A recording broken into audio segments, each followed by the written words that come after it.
Hi guys! Hulaan nyo kung sinong chef namin tonight.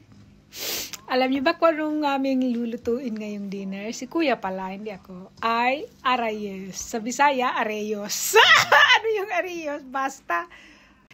Ito siya guys. Nilagay ni Kuya sa pita bread. Ano yung giniling na baka. Tinimplahan niya yan ng bell pepper, onion, and garlic ng pinong-pinong pagkagayat. Pinalaman niya dito sa ordinary na pita bread na yan. Tapos anuhin yung butas sa gitna, lalamanan niya.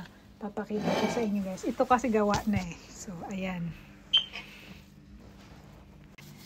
Ayan na guys, nilalagyan ko yan ng giniling. O ayan, ito na lang giniling ang i-shooting natin. Ay, wag ka nga! O, bakit? Umi-epal ka na naman. Sobrang dami ng giniling guys. So, 1 kilo. Tamang-tama to kasi si Bunso nasa gym. Pagdating nun, gutom. Si Kuya katatapos lang mag-gym. Paano kaya lulutuin ni Kuya to? Curious ako. Request kasi ni Bunso to guys. Uy, ang dami nang nagawa ni Kuya guys. Oh.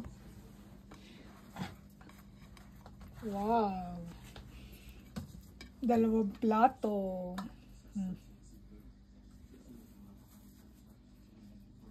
Arayes.